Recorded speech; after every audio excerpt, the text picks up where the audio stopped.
Greta. Where's this? I have a bag that I found that I think belongs to Greta Hadag. Oh, you've been so kind. Would you like a cup of coffee? A chance encounter. I've been so lonely. Well, I could help you. A new connection. I made a friend. Greta is an old lady. A terrifying secret. Oh my God! What did you do? This Friday. There's something you need to know about Greta. Don't take the bait. Just try to get rid of Greta. Starring Chloe Grace Moretz. Greta in theaters Friday. And recording.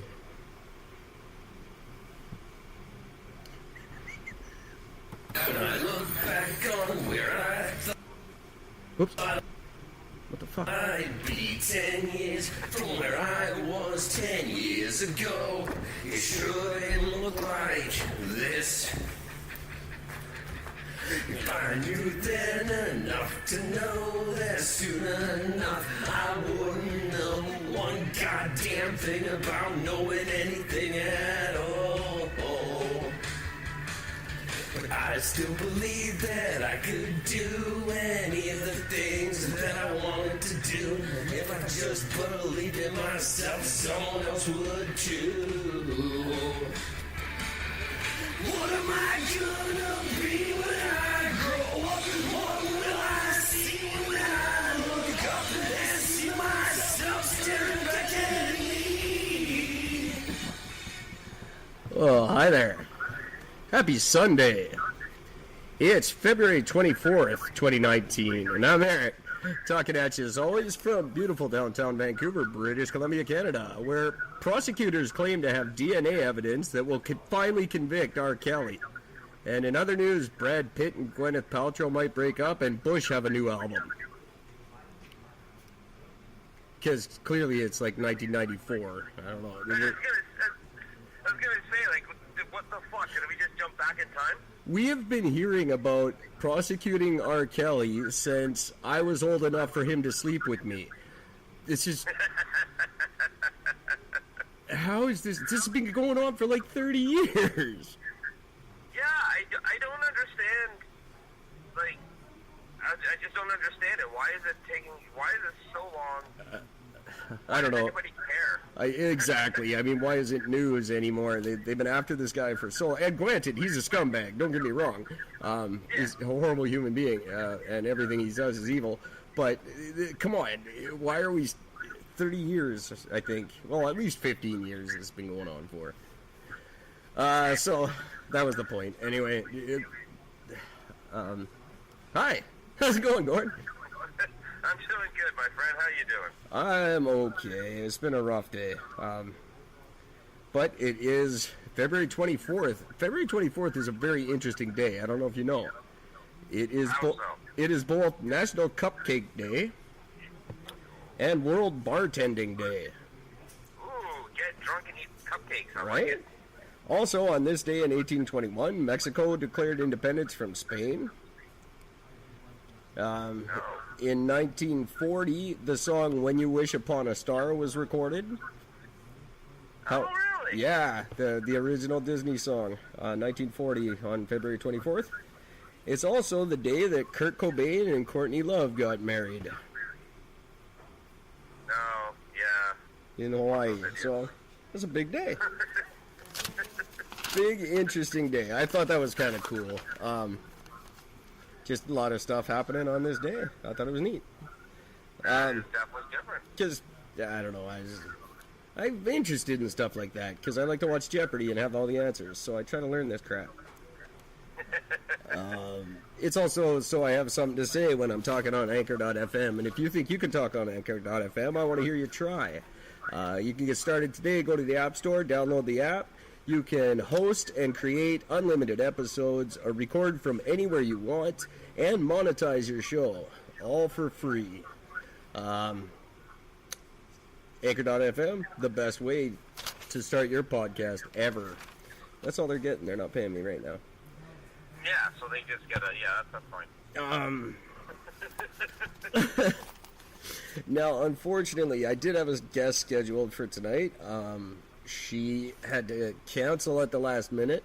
So, I got a couple other things I want to talk about, but I'll get to those in a minute because I can't find them. So we'll just talk about that. Big talk about concussions. Pro athletes in every sport are coming out trying to get money out of their respective leagues for getting concussions and them not being dealt with. And we're now starting to realize that concussions are more serious than we ever thought. Yeah, they're pretty intense. They cause some really fucked up psychological, long-standing damage that's messing these guys up. Yeah, and in the NFL, I know a lot of NFL players are going to their commission saying we're getting concussions, and the commission is saying, Shut your goddamn mouth!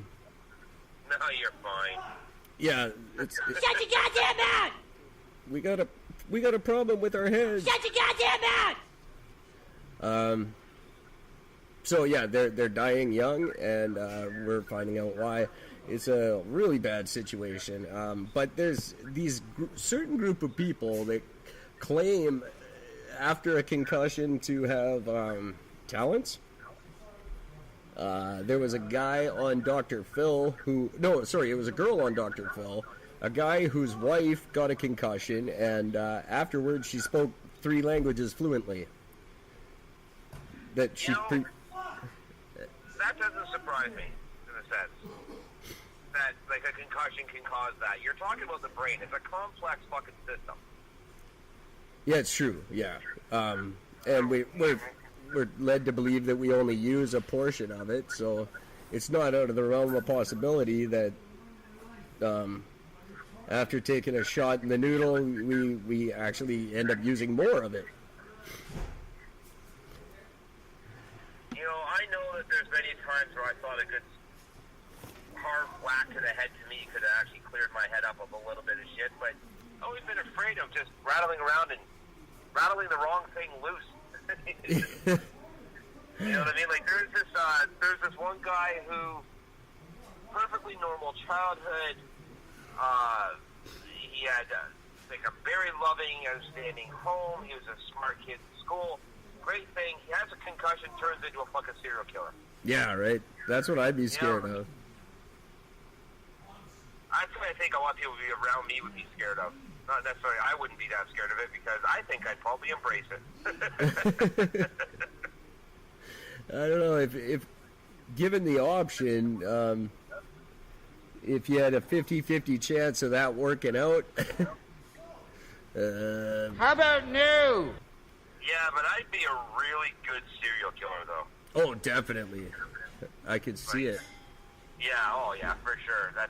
And I mean, for the record, it is something I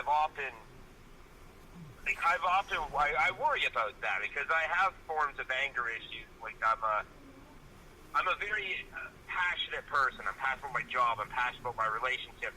When I like something, I fucking love it. So it's almost like bipolar, but not as devastating.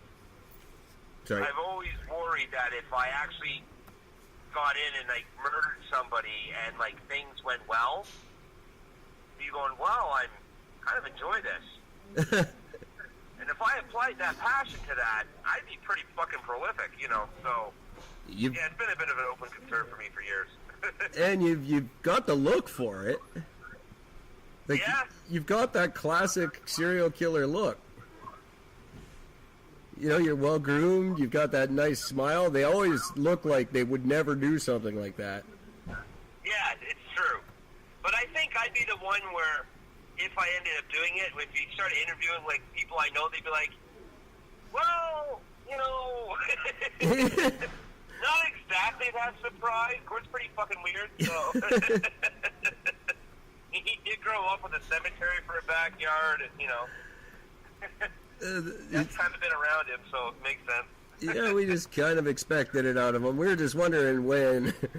Yeah, it was a matter of time as much as, holy crap, he actually went through there. We assumed as much. Oh, God. Yes! Yes! Fuck you, too! I'm actually partially thankful, kind of disappointed that in school they didn't do the, most likely to. We didn't do that in our yearbook. Oh, really? I kind of wish because I would have been interested to see. I mean, Lord knows at the time it would have been one of probably Shut three your things: goddamn most mouth! likely to become a serial killer, most likely to eat himself to death, or most likely to drink himself to death. Right. Those all would have made perfect sense, but yeah, it would have been interesting to see what anybody thought back then. I forget what mine was, but it was something horribly predictable, like gonna be a comedian or something stupid like that. Or Most likely to have a successful podcast. yeah, no, those didn't even exist at the time, so No. that would have been pretty cool if someone had guessed that.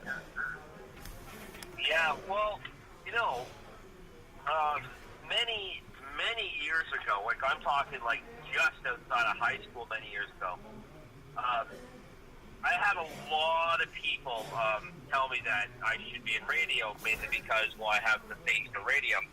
You definitely do. So I had a lot of people say that, you know, because like apparently I have a good speaking voice. Yeah, I always filed everything people said like that under the. Who cares? Go ahead. Oh, sorry, you cut out there. All I heard was file that under. Oh, sorry. Yeah, it was filed that under. Who cares? Are you not getting those? Oh, I bet you're not, because No. I got. That makes sense. File that under, and I'm not hearing the thing.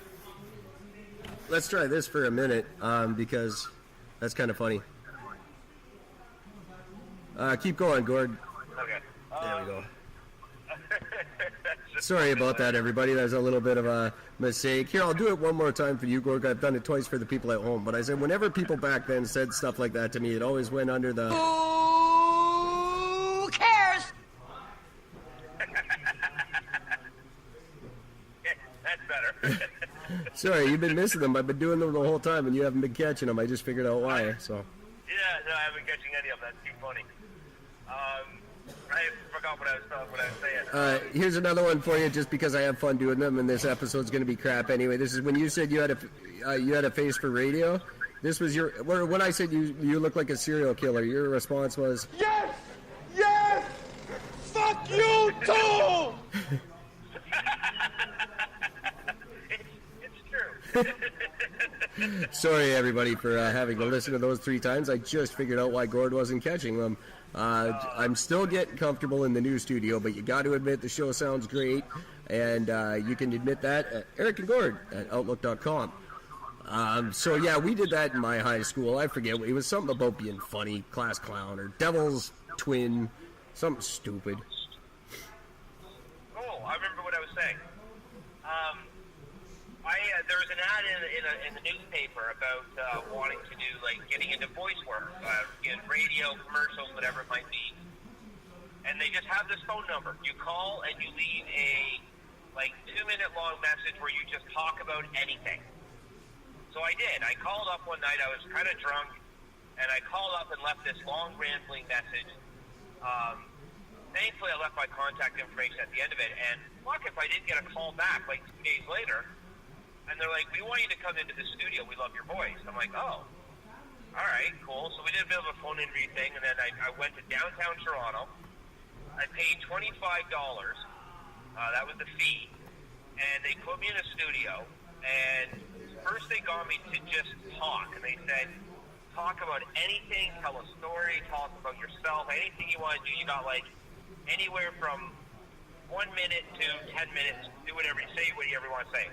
So I ended up telling a 40-minute fucking story.